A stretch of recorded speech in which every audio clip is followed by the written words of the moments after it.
Stuffy's Frosty Jug has been serving up burgers, ice cream, and a whole lot of smiles ever since its inception in 2012.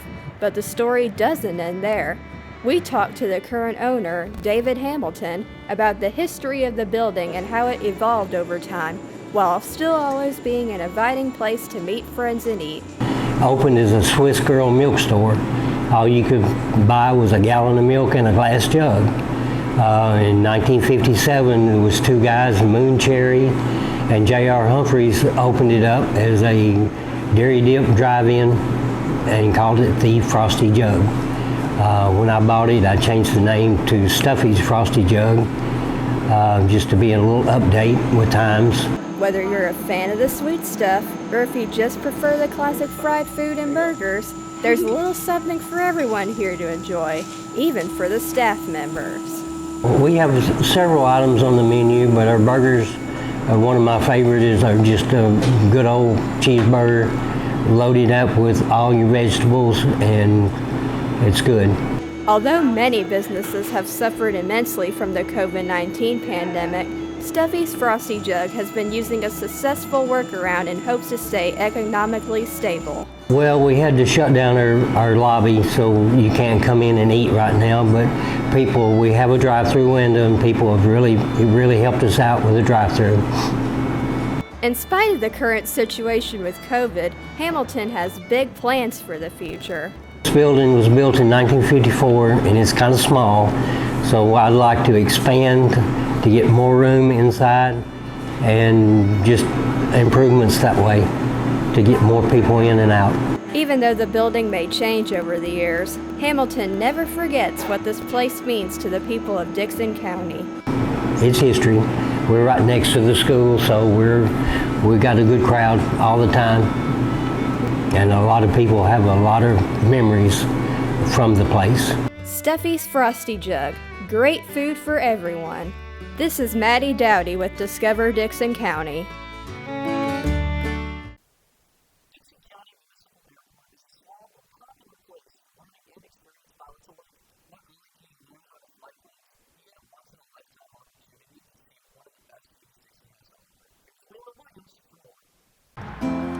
If you look around Dickson County, I bet you'd be surprised to know we have an airport, let alone one with a flight school. While it may not seem like much at a passing glance, the sky's the limit here at Dickson Municipal, and it won't take you long to find out why. Here's Wingman Flight Academy's owner and head instructor, Toby Rice, on his career as a flight instructor.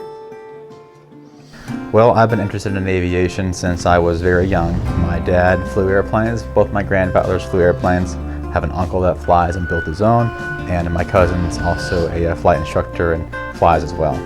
Let's find out why these instructors at Wingman Flight Academy always keep their heads in the clouds and their eyes to the sky. Well, this is where I was born and raised, and I've always appreciated this area and the people that are in it. I love the airport, the community that we have here, and it's something that I find, if it's good, why leave?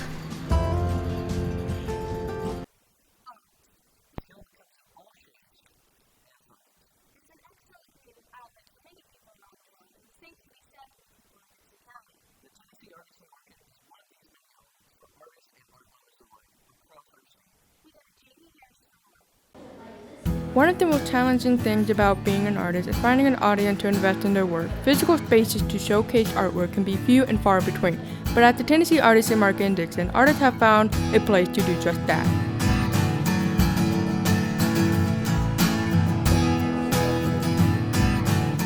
We spoke to the owner, Lisa Wright, to find out what the Tennessee Artisan Market is all about.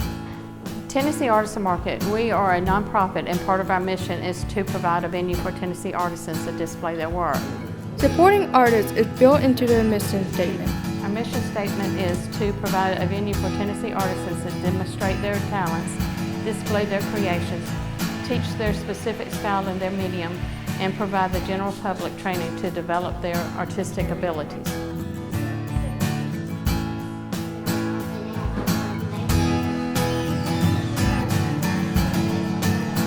This artisan market is part store and part museum. They have received several visitors a week and provide no charge to walk into the building.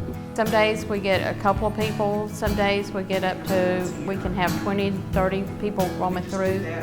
Located in a converted factory on Mulberry Street, the Tennessee Artisan Market has many extraordinary works of art and decoration, such as painting, woodwork, pottery, sculpture, and many more that have been created from various local artists from across the state of Tennessee.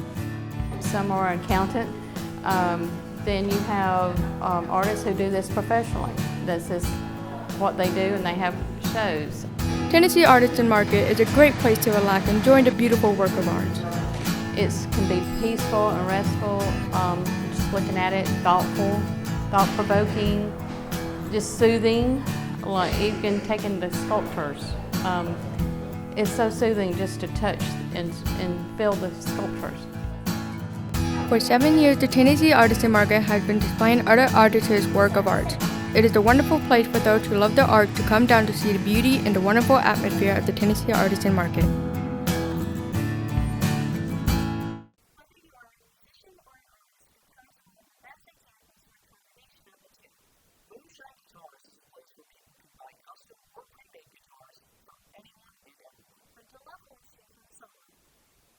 A life well lived is a lot like a great song. There's twists and turns, and it tells an interesting story. We spoke with Rick Wilson, the owner of Moonshine Guitars. His life, like a song, has had many wonderful surprises, not the least of which is how he ended up in White Bluff, making highly sought-after custom instruments. I got into buying instruments and just learning to mess with them, paint them, just to try to make a buck, and stuff. And I'd never even done woodworking. I had no interest in it. I've always been a graphics guy, an arts guy, a painter, or drawing or something like that, illustrations, and not interested in wood at all. I didn't know nothing about it. But it's funny how it changes, it's just kind of like you find what you're meant to do. From the start, Rick has always had a very do-it-yourself type approach to building instruments. I'd buy cheap guitars and take them apart, and try to just get things going, try to learn what they were about.